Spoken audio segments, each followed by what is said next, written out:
దేవి శరన్నవరాత్రి ఉత్సవాల్లో భాగంగా 9వ రోజు దుర్గాష్టమి. దుర్గాష్టమి రోజు 64 యోగినులను దుర్గాదేవి రూపాలైన అష్టనాయికలను పూజిస్తారు. ఈ రోజు కనుక దుర్గాదేవి శ్రీ దుర్గాదేవిగా అమ్మవారు దర్శనమిస్తున్నారు. ఉదయం నుంచి శ్రీ దుర్గాదేవి అలంకరణలో భక్తులకు దర్శనమిస్తున్న శ్రీ కనకదుర్గమ్మని దర్శించుకునేందుకు భక్తులు బారులు తీరారు.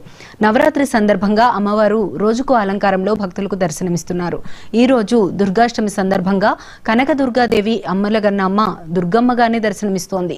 మహాకాళి నుదిటి నుంచి ఉద్భవించినదే దుర్గాదేవి. అందుకనే కనకదుర్గమ్మను కాళీ, చండీ, రక్తబీజగా పూజిస్తారు. దుర్గాదేవి ఆరాధన వల్ల దుష్ట శక్తులు, భూత ప్రేత పిశాచ రాక్షస బాధలు ఉండవని నమ్మకం.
ఆశ్వయుజ మాసం శుక్లపక్షంలో జరుగుతున్న శ్రీదేవి శరన్నవరాత్రి ఉత్సవాల్లో భాగంగా 9వ రోజు దుర్గాష్టమి.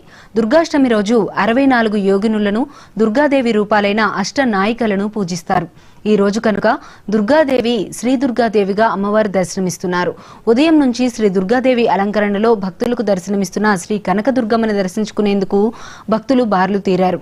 నవరాత్రి సందర్భంగా అమ్మవారు రోజుకో అలంకారంలో భక్తులకు దర్శనమిస్తున్నారు. ఈ రోజు దుర్గాష్టమి సందర్భంగా కనకదుర్గాదేవి అమలగమ్మ దుర్గమ్మగాన్ని దర్శనమిస్తోంది. మహాకాళి నుదుటి నుంచి ఉద్భవించినదే దుర్గాదేవి. అందుకనే కనకదుర్గమ్మను కాళీ, చండీ, రక్తబీజగా పూజిస్తారు. దుర్గాదేవి ఆరాధన వల్ల దుష్టశక్తులు, భూత ప్రేత పిశాచ రాక్షస బాధలు ఉండవని నమ్మకం.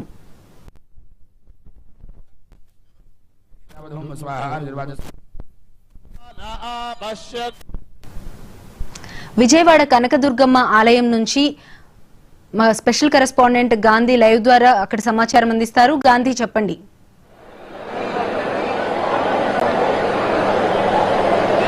తేజస్విని, ఇంద్రకీలాద్రిపై శరన్నవరాత్రి ఉత్సవాలు దాదాపుగా తుది అంకానికి చేరాయని చెప్పుకోవచ్చు. ఎందుకంటే ఇప్పటివరకు కూడా ఈరోజు 9వ రోజు నవరాత్రులు ప్రారంభమయ్యి గత 9 రోజులుగా అయితే మాత్రం వివిధ రూపాల్లో అమ్మవారు దర్శనమిస్తున్నారు.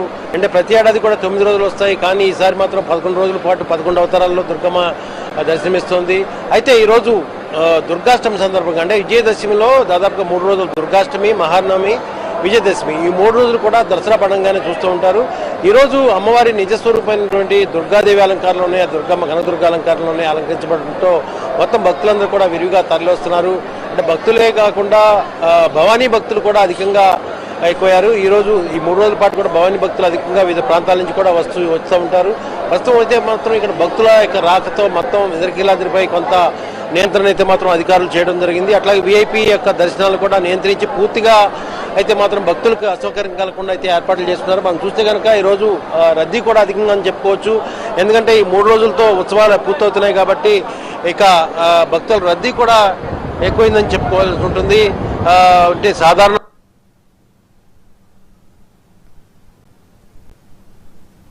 దర్శనం చేస్తున్నారు.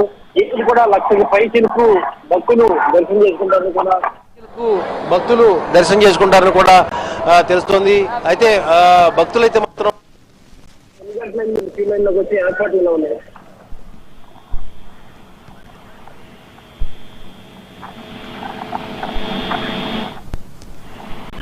ఎలా ఉంది ఇక్కడ మంచినీళ్ళు?